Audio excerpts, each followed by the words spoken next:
Hello friends, welcome to my YouTube channel. आज हम बात करेंगे बैबकॉक एंड विलकॉक्स बॉयलर के बारे में। यहाँ पे सिंपल मैंने एक फिगर इंसर्ट किया हुआ है बैबकॉक एंड विलकॉक्स बॉयलर का।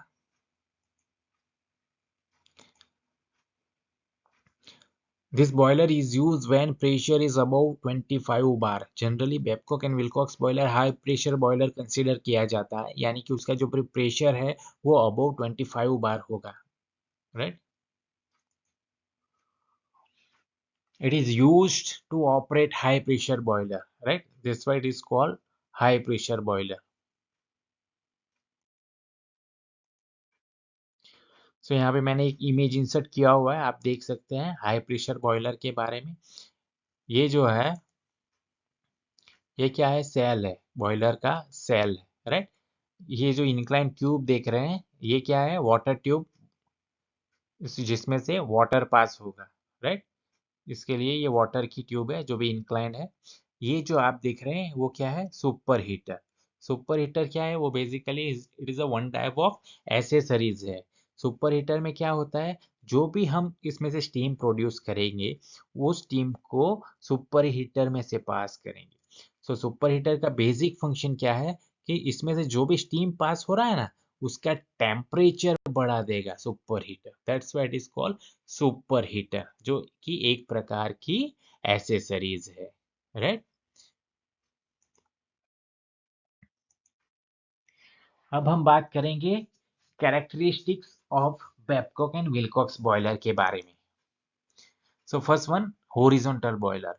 हमने जो इमेज देखा, फिगर देखा, उसमें आपने देखा कि उसका सेल का एक्सिस कैसा था? हॉरिजॉन्टल।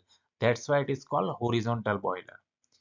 वाटर ट्यूब बॉयलर, यहाँ पे जितना ट्यूब दिखेगा आपको बैबकॉक एंड विलकॉक्स बॉयलर के इनसाइड, जो ट्यूब दिख रहा है, जो मैंने बात किया, इंक्लाइन ट्यूब था, जो वाटर ट्यूब, जिसमें से वाटर पास होगा, इसलिए उसको वाटर ट्यूब बॉयलर बोलेंगे। Stationary boiler, generally Babcock and Wilcox boiler को वन प्लेस से अनदर प्लेस ट्रांसफर करना डिफिकल्ट होगा, इसलिए उसको स्टेशनरी बॉयलर बोलेंगे। एक्सटर्नली फायर्ड बॉयलर, यहाँ पे एक्सटर्नली फायर क्यों बोलेंगे? क्योंकि हमने जो इमेज में देखा कि जो सेल है ना, सेल के आउटसाइड फ्यूल का कंबशन होगा, राइट, इसीलिए उसको एक्सटर्नली फायर्ड बॉयलर बोलेंगे। मल्टी ट्यूब बॉयलर, जो आप वाटर ट्यूब की बात किया, ट्यूब कितना था? एक से ज्यादा था, इसलिए उसको मल्टी ट्यूब बॉयलर बोलेंगे। Natural circulation of boiler. अब नेचुरल सर्कुलेशन मीन्स व्हाट? कि due to density difference water movement करेगा, जो कि हॉट वाटर है जो अपवर्ड डायरेक्शन में मूव करेगा, और जो कोल्ड वाटर है which is going to the downward direction. Due to density difference जो भी वाटर सर्कुलेट करेगा, उसको बोलेंगे हम natural circulation of boiler. High pressure boiler, जो कि हमने अगली स्लाइड में बात किया कि इसका प्रेशर कितना है? Above 25 bar, right. Generally Babcock and Wilcox का प्रेशर रहता है around 41 to 42 bar. That's why it is called high pressure boiler. अब बात करेंगे specification of the Babcock and Wilcox boiler के बारे में। यहाँ पे आप देख सकते हैं डायामीटर ऑफ ड्रम। ड्रम यानी कि सेल का डाया कितना रहेगा? 122 टू 1.83 मीटर। उसका लेंथ कितना रहेगा? 6.096 to 9.144 metre. Size of water tube, यानी कि जो हम इंक्लाइन ट्यूब देख रहे थे लास्ट स्लाइड में, उसका साइज कितना रहेगा? 7.62 टू 10.16 सेंटीमीटर। यहाँ पे याद रखिएगा, this is in centimetre because we are talking about the tube. Size of super heated tube, यानी कि जो हम सुपर हीटर की जो बात किया, उसका ट्यूब का साइज कितना रहेगा? 3.84 to 5.71 centimetre. Maximum working pressure, इसका प्रेशर आप देख सकते हो 41 बार, जो कि हाई प्रेशर माना जाता है। That's why Babcock and Wilcox boiler को हम बोलेंगे high pressure boiler. Maximum steaming capacity around 40,000 kg per hour. और उसका एफिशिएंसी रहता है generally 60 to 80%। So these are the specification of Babcock and Wilcox boiler के बारे में, जो कि आपको याद रखना है। आप अगर चाहो तो इसको आपकी नोटबुक्स में लिख सकते हो। सो this is Babcock and Wilcox boiler. अब हम उसका कंस्ट्रक्शन के बारे में बात करेंगे। सो यहाँ पे देखिए, this headers are connected to a inclined water tube, यानी कि ये जो पोर्शन देखिए, मेरा कर्सर पे आप ध्यान दीजिएगा, ये जो है ना उसको हेडर बोलते हैं, राइट। सो वो हेडर किसके साथ कनेक्टेड है, ये inclined tube, there are number of tube जो कि इंक्लाइंड है, इंक्लाइंड है ना। The water tube inclined to the horizontal about 15 degree, यानी कि जो इंक्लिनेशन एंगल है इस ट्यूब का वो कितना है, 15 डिग्री के आसपास उसका इंक्लिनेशन एंगल है। The buffels plate are provided in order to make circulation of hot gases in sine waves form. So ये जो आप ब्लैक कलर का पोर्शन देख रहे हो वो क्या है, बफेल्स है। अब देखिए यहाँ पे ये जो है वो हमारा फर्नेस है। यहाँ पे हम क्या करेंगे, फ्यूल का कंबशन करेंगे। तो जो भी हॉट फ्लू गैसेस क्रिएट होगा, राइट, वो कितना कैसा होगा, हॉट, यानी कि उसको ड्यू टू डेंसिटी वो कहाँ जाएगा, अपवर्ड डायरेक्शन में मूव करेगा, राइट। सो ये बफेल्स क्या करेगा कि उसको रिफ्लेक्ट करने में, यहाँ से देखिए मूवमेंट यहाँ पे होगा, साइन वेव में जा रहा है, राइट। अगर यहाँ पे बफेल्स नहीं होगा तो आपका जो गैसेस है इधर से चला जाता। सो यहाँ पे क्या कर रहा है, बफेल्स जो है उस गैसेस को साइन वेव में जाने के लिए प्रेरित कर रहा है, right. A damper is fitted to at back of the boiler regulated draft, right.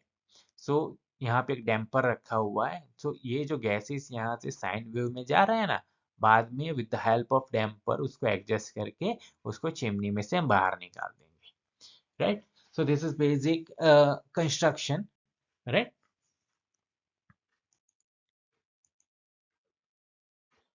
अब हम बात करेंगे वर्किंग के बारे में। सो यहाँ पे मैंने टोटली लिखा है उसका working, right.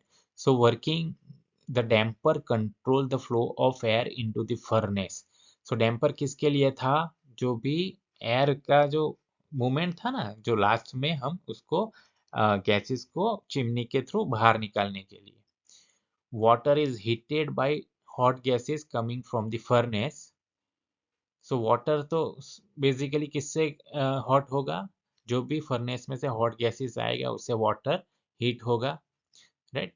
Due to heating of water density of water decreases, जब भी वाटर हीट होगा तो उसका डेंसिटी डिक्रीज होगा। सो लो डेंसिटी वाटर कहाँ जाएगा, ऊपर जाएगा, राइट। सो वाटर ट्यूब में इसी तरह से मूवमेंट होगा जिसको हम बोलेंगे natural circulation boiler. So basically last में जो भी स्टीम जनरेट होगा उसको हम कहाँ से पास करेंगे, सुपर हीटर में से, राइट। तो सुपर हीटर का क्या फंक्शन है, जो भी स्टीम का टेम्परेचर है उसको बढ़ा देगा, राइट। और उसमें से आपको पता है हमें जो भी स्टीम चाहिए वो हम किस में से निकाल देंगे, स्टीम स्टॉप वाल्व के द्वारा, राइट। और वो स्टीम को हम कहाँ पे भेजेंगे, इंजन में, कहाँ पे हमें रिक्वायर्ड है।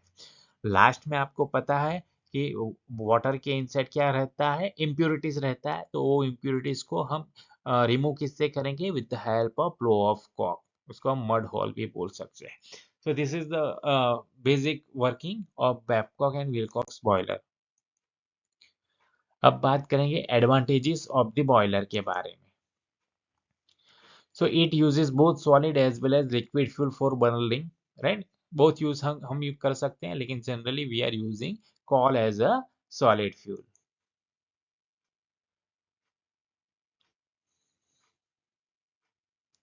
सो उसका जो ड्राफ्ट लॉसेस है उसको जनरली ड्रॉट भी प्रोनाउंसिएशन करते हैं, कभी कभार ड्राफ्ट भी प्रोनाउंसिएशन करते हैं। सो आपको जो ठीक लगे वो आप कर सकते हैं। The draught losses as compare to other boiler is minimum, यानी कि यहाँ पे जो भी लॉसेस होगा वो मिनिमम रहेगा as compare to other boilers. The evaporative capacity high. एक चीज याद रखना कि जब भी हम वाटर ट्यूब बॉयलर की बात करेंगे तो उसका इवापोरेटिव कैपेसिटी हाई रहेगा compare to fire tube boiler.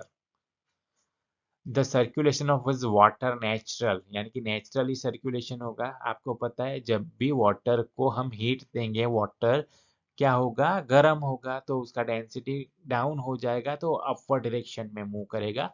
और जो कोल्ड वाटर है which is going to the downward direction, so इस तरह का सर्कुलेशन कंटिन्यू होता रहेगा। वो चीज क्या है, नेचुरल है, that's why it is called natural circulation boiler. यहाँ पे आपको पता है कि ट्यूब्स कहाँ पे था, सेल के आउटसाइड था। तो सपोज डिफेक्टिव ट्यूब होगा, यानी कि ट्यूब में कुछ खराबी है, तो हम उसको इजीली रिप्लेस कर सकते हैं। It is used in power station for generating large quantity of steam. Generally water tube boiler जबकि हम जब भी बात करेंगे, तो जनरली वो किसके लिए यूज होता है, लार्ज क्वांटिटी ऑफ स्टीम जब भी रिक्वायर्ड है, तो हम इस तरह का बॉयलर का इस्तेमाल करेंगे। अब हम बात करेंगे यूजेस के बारे में। So generally used in large power station due to greater operating safety and leisure space area as compared to fire tube boiler। आपको एक चीज याद रखना है कि जब भी हम वाटर ट्यूब बॉयलर का इस्तेमाल करेंगे, तो उसका जो भी ऑपरेटिंग सेफ्टी वो कैसा रहेगा, ज़्यादा रहेगा compare to fire tube boiler, as required to generate the same steam at the same pressure, right। अगर हम फायर ट्यूब और वाटर ट्यूब के बारे में बात करेंगे, सेम स्टीम और सेम प्रेशर के बारे में, तो हमें कौन सा ज़्यादा बेटर रहेगा, वाटर ट्यूब बॉयलर। सो एक ही चीज़ ये याद रखना है। Thank you.